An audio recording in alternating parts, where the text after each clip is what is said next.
Good morning. It is Friday, February 14th. Happy Valentine's Day, everybody.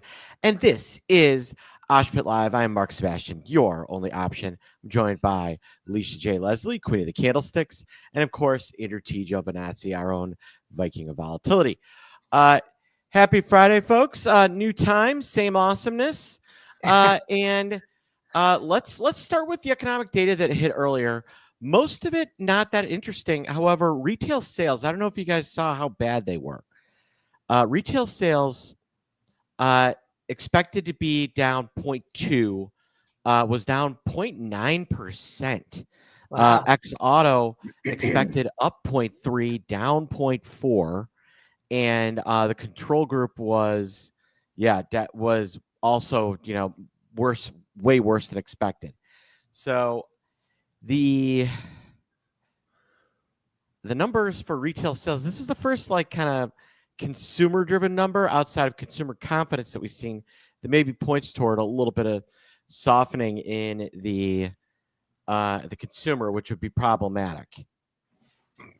The market didn't care though, did it? I mean, we did get a little bit of selling when that initially hit, and then it's just been straight up. I was going to, not to take, if you're not finished talking about retail sales, but how are people feeling in our audience? Are we bullish, bearish overall? What are people thinking? I was surprised PPI coming in hot. CPI was hot. PPI I thought was even hotter. They're looking for 0.2, it was 0.4. Mm-hmm. And those are the big numbers that the Fed looks at, right? So is it possible this bull market can stand on its own and rally on its own without the Fed and without lowering rates? That's what I'm thinking. It's entirely possible. I feel like rate stability is all the market needs, not so much a level one way or the other. And I actually, this leads us. I was going to ask you to take a look at the bond market here, Licia, because bonds, as we say every week, stocks, they're now the baby, and options are the baby carriage, and but the mom pushing that carriage, or dad pushing that carriage, that's the bond market. So what are you seeing in the I'm seeing bonds rally. can stay stable. We're not, markets can rally. Yeah, I think yields coming down again.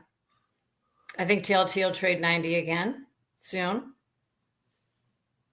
From there, can we rally further? I don't know.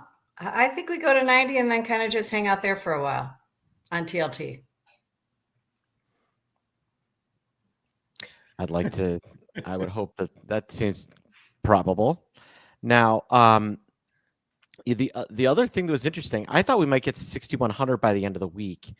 Kind of blew the doors off of that yesterday. That move.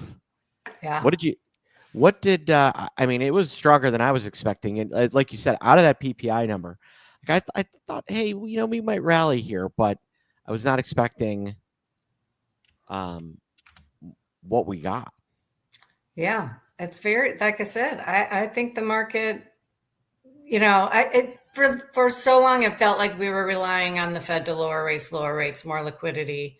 That's only what takes us higher. We're so shaky or panicked or worried about the rates. And I think hopefully the market's separating itself from all that. We could just ignore the Fed. Not that that would ever happen, but. Or at least pay less attention.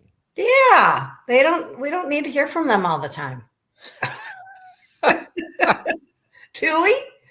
No. I think we went our whole career, Licia, our early careers, not giving a dang what the Fed said.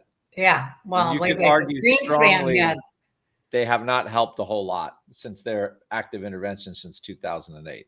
Yeah, I'm just enabled a lot of bad behavior from government. Yes. I'm feeling that that's quite possibly time to the market to stand on its own legs. And I think we got a bull market going on here. I like Q's higher. Ooh. What has the crowd? What are they? Bullish, bearish? Let us know what you guys are thinking. Bullish, bearish. Let us know. And another thing, does the Fed matter? Will they decrease? And we need a poll. Will they decrease in interest, decrease in mattering, or increase in mattering?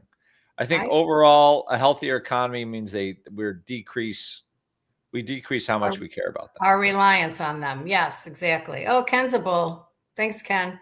Ken's the only one awake this morning. Those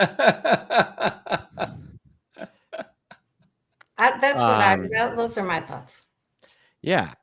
I mean, I thought news-wise, there was some larger news yesterday. So, the White House, they announced the tariffs are now going to be a committee. So everybody that's got tariffs on us, they are now going to look at each country that is and look about a reciprocal. So instead of just going full, I'm just going to throw the tariffs on you, which kind of, you could see the market was kind of like, okay, we're going to form a committee now. And so the tariff policy, and I think once that announcement came off, if you pull up a chart, Licia, of yesterday's action, right, as soon as, because everybody was expecting the next round, I believe, this was a little less like, okay, if you're a country that has tariffs on us, you can come to the negotiating table before we slap them on you. It sounded like a slight moderation of policy. Just like, look at SPY yesterday after that announcement came out.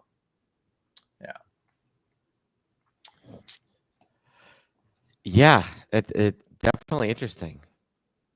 So I'm looking at the success of Doge and TLT. I think that's going to be the first 6 months narrative of this year. It will be 100% that. If Doge is successful, although GDP will come down a little bit, likely, we'll probably have flat GDP for this year.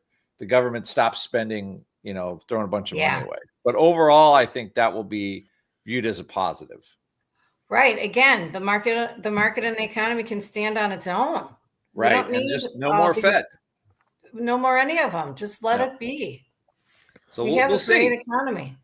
But right now, there's been a lot of pushback against what they're trying to do, like trying to see where all the money goes. And it's kind of hard to believe there'd be pushback against that, but that's the country we live in. Yeah, the complaining of it. Yeah. No, it's just one side could be like vanilla ice cream is the best. The other side, no matter whether or not they liked ice cream or not, they would say, "No, you're wrong. Chocolate is the best." It is the best. And it doesn't, and it's always going to be the party that's in power likes the vanilla, and the party that's not is going, "No, chocolate's the best." Yeah, but you would think there would be more. There'd be a little more proactive on. Wow, maybe there is some waste in government, and let's try to solve the problem. And you're not hearing enough of that. I would like to hear a little more. I know you would, but unfortunately. But, I do have that Pollyanna attitude. 2 things in America, all right? Number 1 in America, stocks go up. And number 2, one side is vanilla, one side is chocolate. And it will always be that way. So we're looking at SPY. Now, so back to the Qs. What are you seeing there in terms of I like the Qs. So SPY, S&P is right there at its previous highs, right? Qs, we're right there. Right there. They've made a pretty good move. Come back. They have a little further to go. I think I say Qs to 540 and then 550 into March. Oh, wow. I like it.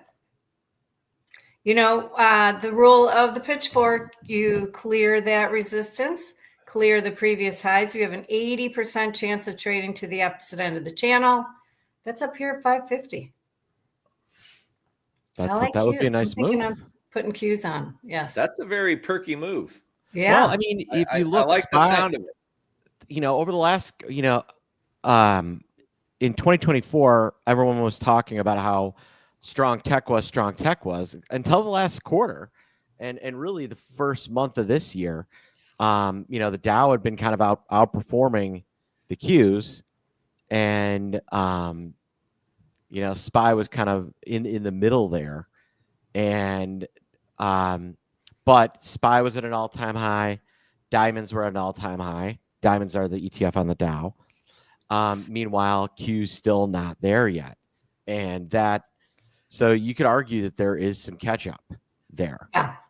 Although meanwhile, Russell 2000 is in the corner saying, "I should get my catch up time."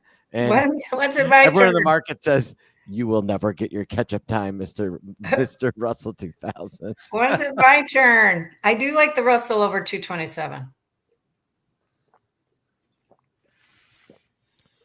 So we got some numbers. Yeah, it's been a while since it's been anywhere near its highs, though. It's just kind of in a range here. It's going to get its day.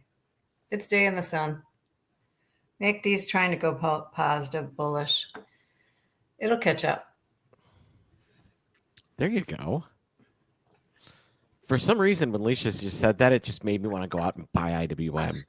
And the conviction is there, right? No, you just said it so comforting when you said it at the same time. You're like, it'll get there.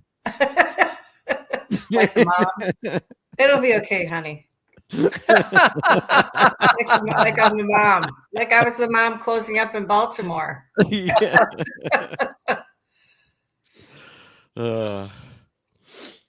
Once a mom, always a mom. Yeah, and diamonds still look pretty strong as well. Yes. Slowed bet. Yes, diamonds still have a way to go to hit their previous high. Another 3. Now, one of the names that has been getting out of the Mag 7 that's probably been the worst performer the last couple of weeks has been Tesla. Yes. Nvidia's not had the best couple of weeks. Apple's been shaky, up and down, now up again. Google's had a rough run. Tesla's probably had the worst, the best and worst of it. It's going back to 379. You're liking it back to 379? Yes, absolutely. Held my support. Nice little harami, stopping this bearishness. As I said, held that support level. Yep, going back to 379. You can only hate on them so long. I'm liking what I'm hearing out of Licia. Of course, right now it feels like Tesla is all like, okay, Doge good, Doge bad. It's literally the living embodiment of whatever the news cycle is right now. And I think the news cycle is on a slight uptick. It changes every week or every day, but I think it's on a slight uptick right now. I think it's all, it's a lot of it, like Mark said, a lot of it's for show. They have to go against it. It's their job to go against the other side. So the more often we hear about, they found this, they found that, or they're cutting this, it's going to fade. It's going to, people are going to get used to it and hopefully eventually like it. And hopefully they are really doing something good. Yeah. Right. Well, I mean, you could start to see, you started to see that a little bit in VIX yesterday. I know it's probably not our VIX time yet, but you started to see a little bit of it. My two are Tesla and Qs. So I like it. Yeah. Tesla looks really intriguing here, actually. But let's not forget, look at the run up and run down. This is also just kind of a momentum play running out of steam. Yeah. I think some of the bump post-Trump election makes a lot of sense. I think we saw all of the Trump trade get way hyper extended. Mm-hmm. And now they've come back to like kind of equilibrium. And now we've got an opportunity to go long them. I agree. NVIDIA also on its way to closing that gap. And they're, looking good. Speaking of gaps, lots of earnings over the last few. Obviously, we're at the very tail end of earnings season. We still have NVIDIA that Licia's looking at coming up in a couple of weeks. That's kind of the last, we kind of have like a kind of a quiet period for earnings, and then just like one big earnings bomb when NVIDIA announces. What were your kind of big takeaways from this earnings season? And we did have a few earnings hit last night. Palo Alto, Airbnb, Wynn Resorts, Applied Materials, probably the biggest of those. And to mixed results. What are your big earnings season takeaways? I mean, I would say a couple of like huge ones, Palantir and Hood. Hood was my pick for 2024. Still own it.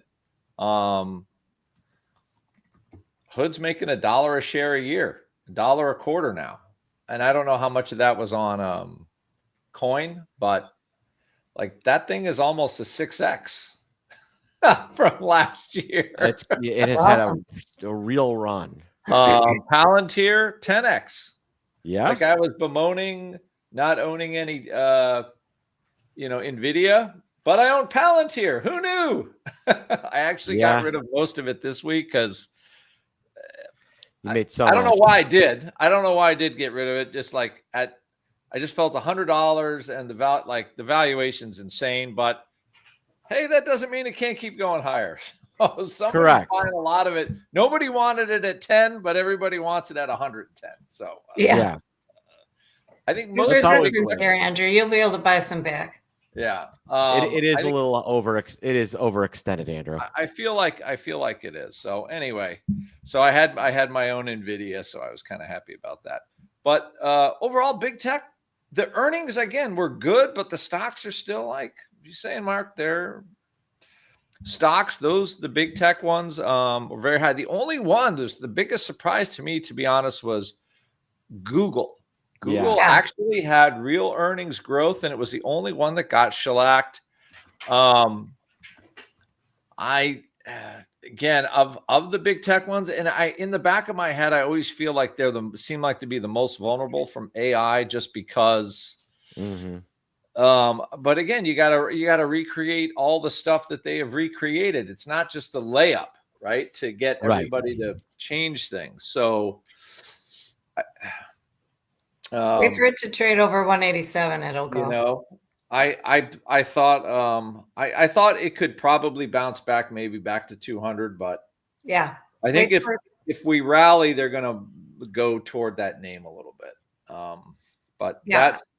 But overall, I thought the earnings, like bank earnings, were pretty good. Like I mean, for the most part,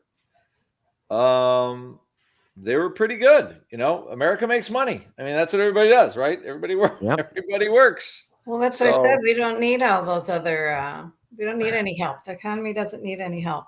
Google over 187, Andrew. I think it'll take it to 200. Oh, really? Okay, that's good to know. Yeah, I'm nice doji here. I like it. I wouldn't mind seeing it liven up a little bit. Yeah, out of a lot of the ones that out of earnings season on the huge stocks. Meta walks on water. Like every time I'm like, this thing's gonna have to turn around at some point, but it literally just walks on water. Yeah, I don't get it. I have to tell you. And look at the move post earnings. I mean, this thing has been a monster. Does Meta make any money on Marketplace? Do they get a scrape of Marketplace stuff? I don't think they get a commission there. No. Then maybe they charge a listing. I don't know. There's probably ads in there that you don't realize. Right. But yeah, it's an ad machine. I mean, another surprising one was like Pinterest, right? That was it's another holding. Yeah. But that I look at I compare Pinterest to Snap, right? I don't know why they're kind of different, but Snap never can get away from $10, but Pinterest can actually move. So look at those two charts, Licia. They're like, I think Snap is just a grift for whoever's running it to just keep giving them stocks, giving themselves, shares in the company, the executive team. Because they never make like their their equity compensation is crazy. Anyway, Snap buy at 10.5, sell at 13. Yeah. Like, that and it looks like they have growth, but the stock never goes anywhere. So Snap has been a dud, so I got rid of it and I bought Pinterest. There you go. I'm giving people my ideas there, but Snap's got a tough business cycle because you're counting on more 14-year-olds downloading the app than 22-year-olds are deleting the app. Right. So 20 or 25-year-olds are deleting the app, But I don't what? Snapchat. Snapchat. Oh, we do have a question, Licia. MU. Yeah. Oh, sure. For a chart. You know, I thought it was going to bust out over my median line here. I've been watching Micron, and it's back up there. Second time trying to bust out. Oh, today it looks like we're trading over it this morning. Looks good then. Use 96 as your stop loss. Close below 96. Micron looks like it wants to close that gap. 103. Right. It looks like it's back on the earnings cycle because it does have I feel like that's always been a cyclical. I mean, I've been looking at stock since like 1989. So don't age me right there. But it's always been very cyclical as a chip stock. So it looks like it's on the upward ramp too of its growth pattern. So just saying, might be a little spot to add. Right here? Yeah, looks good here. Like I said, use 96, close below 96, and take a trailing stop from there, you know, as you trade higher. But yeah, looks good today. Finally breaking over the resistance. All right. Speaking of resistance, nobody can resist. Nobody can resist the train that is Andrew's trading vehicle. Andrew's trading vehicle. And the question here is, Andrew, is Intel back? Yes. You know what? I'm going to say yes. And I know it's always tough. I'm long a little this in Flash 10. It's finally getting back to even, I have to say, which is good because it was looking ugly for a little bit. But overall, that has done well, very well. And but right now, I think there is going to be a big push to repatriate chip, chip capacity in the U.S. That's going to be a strategic goal. That's what Frank thinks. My capital gain cohort option pit. I just don't see how we don't, because we just don't want every chip in the world made in Taiwan. It's too strategically. I'm just going to say it is not a long-term great strategic play to do that. So I think Intel will be a beneficiary of this. You know, can it get back to the 30s? I think so. I think we should see like $35. The franchise still has value. I mean, if you broke it up into a lot of cash. If you broke it up into its pieces, is it Mobileye that they own? I mean, if you broke it up into its pieces, it'd be worth double what it's currently worth. Right. So it's definitely, it's just one of those things though, when the street hates a stock, they hate a stock. Right. And right now it's on the, I hate you because you've disappointed me so many times. It's like a bad girlfriend, you know, you keep going on a date, the date's just terrible. And you're like, after a while, you're just like, even though she's not bad, whatever, but the dates weren't good. You mean girlfriend or boyfriend? Girlfriend or boyfriend. Right. I just had girlfriends, so that's all I know.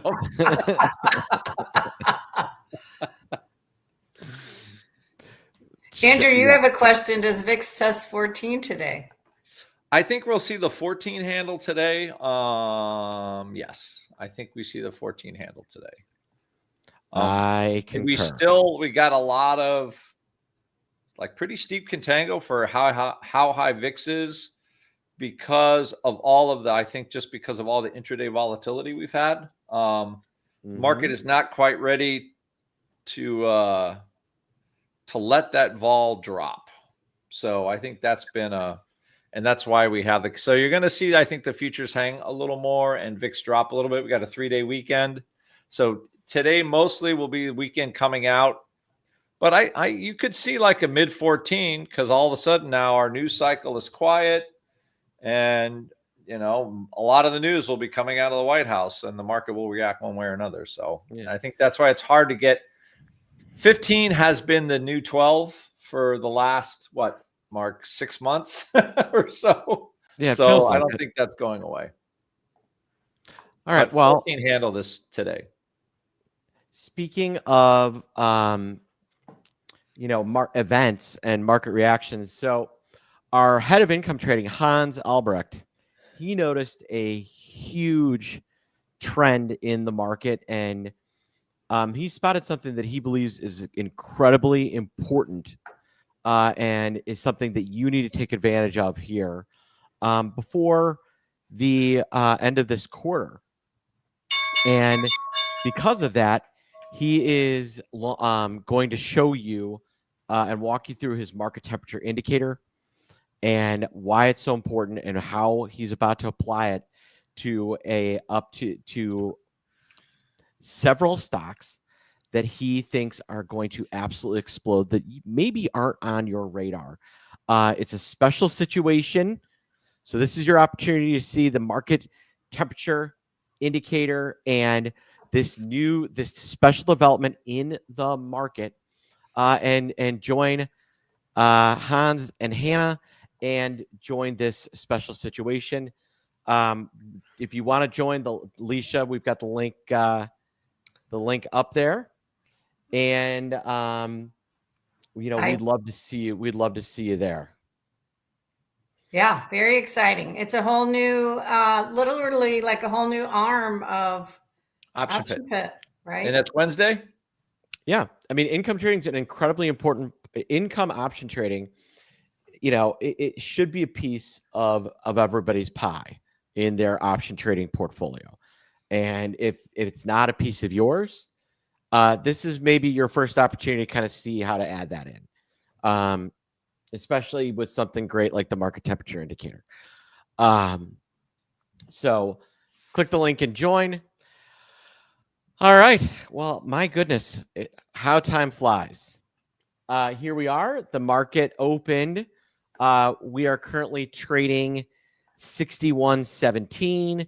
The Qs are 536, called up, basically flat, and the Dow's down 65 points. VIX down a nickel. What are we thinking for the rest of the day? Higher. A little higher. I'm with you. Maybe not higher. a ton. I don't think it's going to be 30. a huge higher day. I'm going to say less than 0.5% higher. Yeah, we got faked out last week, right? We had that rally, that hard early, everything's good, and then a tweet. Yeah, the last 3 Fridays we had big reversals. Yeah. Yes. So, and I think that's another reason why VIX is still where, because the market moves. Yeah, I think I don't know, another 0.5%, 0.75%, something like that. Yeah. I'm with you. I think you might see, I think you're going to see vol if we are just kind of up only about, 0.3%. I think you'd see him really come for VIX at the end of the day. All right, everybody. There you have it. We're up. Once again, click that link to join Hans in his and learn about his market temperature indicator. And so for Andrew T. Giovinazzi, the Viking of Volatility, and of course, the Queen of the Candles, Licia J. Leslie, I'm Mark Sebastian. I am your only option. We hope you have a great, great weekend and an awesome trading day today, folks. Have a good one. Bye, all. Happy Valentine's Day. Woo. Thank you for joining.